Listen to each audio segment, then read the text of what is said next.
22 days na lamang po. Huwag niyo na pong palagpasin ito. Ang pagbabayad po ng real property tax, may discount po. Simula ngayon hanggang December 10, mayroon pong 20% discount. Napakalaki po nito. Mula naman po December 11 to 29, magiging 15% discount.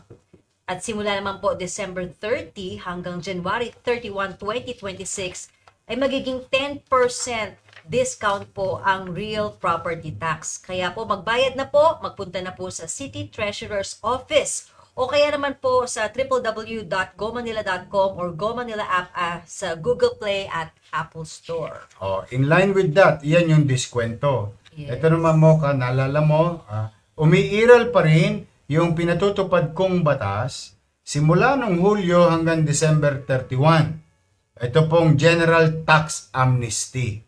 On top of the discount that you are may able to avail, no? Ang inyo pong pamahalang lungsod ay nagpasa ng batas at patuloy pa rin itong umiiral. Ipinatutupad ko pa rin po ito hanggang December 31 na lahat po ng may mga lumang obligasyon, dala ng kagipitan, hirap, or nakalimutan, and ano man ang inyong dahilan, kayo ay na-penalize, na-surcharge, and so on and so forth.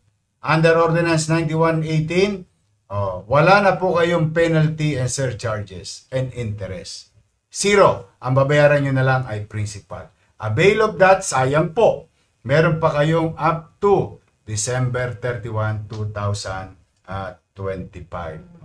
Thank you very much. At, Mocha, mananawagan lang tayo. Kumakain ka ba ng French fries? Ay, favorite ko. Ako din. Pero merong French Festival. Hindi tungkol sa fries. Nananawagan tayo, inaanyayahan natin ang lahat ng batang Maynila, no? Na mag-aral at pumunta at manood sa gaganaping French film, not prize, film festival na gagawin sa SM Manila. Ayan ha. Ako, magandang pagkakataon ito sa mga batang Maynila. Ang gaganaping premiere night nito ay sa November 24, kung saan makakasama natin si Ambassador of the French Republic of the Philippines to the Philippines, Marie Fontana. So siya, Fontana. Hindi ko alam kung tama yung inaarte ko lang. Sa ating ambassador, no? Darating siya. Ito ay open sa ating mga mag-aaral. Ito po ay libre. Walang toskas. First come, first serve basis po tayo. Just bring your school ID upon entering the cinema in SM Manila on November 24 for French Film Festival. Yan. Sana all. Pumunta ka lang doon. Lalo na kayo, mag-aral kayo. Animation, film. Sayang, di ba? Okay, so yan po ang panawagan ng inyong pamahalang lungsod at oportunidad para sa ating mga batang Maynila. Yung panawagan natin sa ating mga barangay chairman, 896 of them. Yes, Sabado na naman po. Ito na po ang ating weekly declogging and clean up para mapanatiling malinis ang ating lungsod. Okay. Ngayon, bago tayo, teka, may nakalimutan ako. Itong isang suspect. Gusto ko lang i-update. May natalunan tayo. Teka. Oo nga pala. Nadali na to. Mga kababayan, may isa pong insidente, no? Nirape po yung 5 years old na bata. Okay? Ngayon, nung malaman ko yung insidente, dahil hindi natin pwede pakita yung CCTV, no? Yung CCTV footage. Yan yung cover yung mukha niyan. Meron pong CCTV yung ipinorward sa amin. Ginagalaw po yung 5 taong batang babae.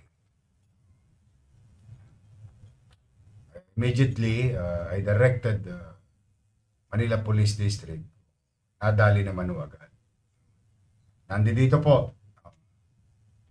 nahuli ng Rabago Police Station ng Station 1 under Station 1 to Director Colonel De Leon.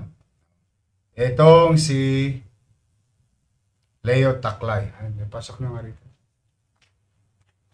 Pasalamat sa ating mga barangay tanod, Alberto L. Nipa at barangay tanod Alvin Panlilio na mga unang rumisponde sa nangyaring insidente. Panyo mo ka. Ayoko naman na tayo ng Saka Yorme, pangalawang kaso na po pala ito.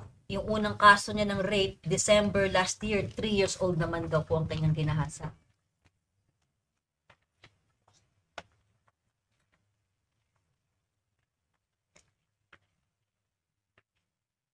yan yung magulang ng mga bata.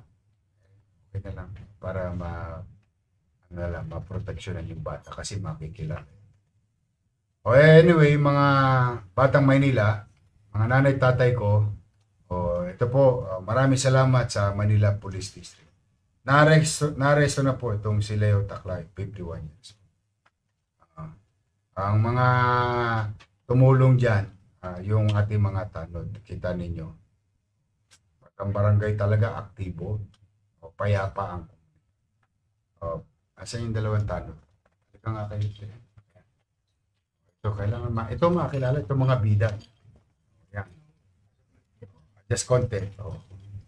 Dahil sa katapangan, pagmamalasakit itong mga tanod natin sa barangay. Katulong ang ating NPD sa Rabago at saka Presinto 1. Ito po yung suspect, yung nakadilap. Pasensya na po kayo. Sa totoo, gusto ko ipamukha sa inyo yung mukha nito. Kaya lang, hanggat maaari po, pinipilit ko pong maging patas. Pero ito po, karumal-dumalo ito. Kung naiba-iba ng panahon to, maswerte rin tong si Leo. Kung naiba-ibang panahon to, kung sa lumang panahon to, siguro yung mga nanonood ngayon, nag-agree. Buti na lamang talaga. But anyway, more than anything else, I hope we gave justice to the family, especially to the child. At huwag nyo nga hayang makano yan. Baka mamaya, nakakadalawa na yan. Anong dahilan niya? Bakit nakalaya yan nung nakaraan? Rape yan. You make sure, hoyo yan. Tapos bigyan nyo safeguard. Paalam nyo doon sa loob ng kulungan, ano kaso niya. Sige, thank you ha, De Leon. Keep it up.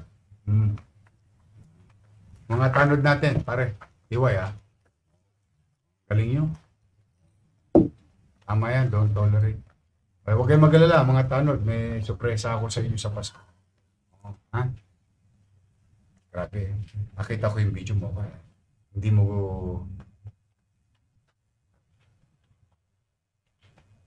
Pag may hina-hina talaga loob mo bilang mayor, minsan na makakalimutan mong may Diyos. Swerte lang tong Leon to. Talagang karimari-marim yung ginawa sa bata. But anyway, hayaan ko pa rin na kilalanin ng husgado ng ating bansa ay papanagutin ang mga suspect at na merwisyo na nakid ng agabyado ng kapwa. Trabaho natin, hulihin, papanagutin. Yun po. Anyway, happy weekend. Blessed weekend po, Yorme. Oh. Pwede kayo limutin yung french fries ng inyong bunso. Well, si Drake. Anyway, I'm just happy that the police na your city, nakakaraos-raos tayo, konti-konti. Basta po tayo. Meron po akong na-talk to the people sa inyo bago ako magpaalam. Mga bata, mga kabataan. Alam ko po mahirap ang buhay, nalulungkot kayo, pero yung kitilin nyo ang inyong buhay, hindi po yan solusyon. Meron po kayong pamilya. Mahal kayo ng nanay at tatay nyo, ng inyong kapatid. Takbo kayo sa kanila. Walang magulang na makatitiis sa inyo. Kahit ano pang pagkakamali natin sa buhay. Kaya po tawagan nyo lang itong mga numerong ito, nasa inyong screen. Kung kayo medyo emotionally challenged. Na maswerte naman, na-respondihan yun ng syudad through General Abad at saka ng Bureau of Fire na iligtas yung bata. But I'm not gonna be there all the time.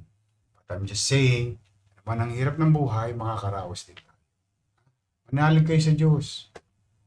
Masarap mabuhay. Mahirap mabuhay, pero masarap mabuhay. Marami pang magandang kinabukasan naghihintay sa inyo. At ang mga pagsubok na dinaraanan nyo ngayon ay magiging ekwipo, tools, para pagtibayan ang ating damdamin sa mga darating pang pagsubok sa buhay natin.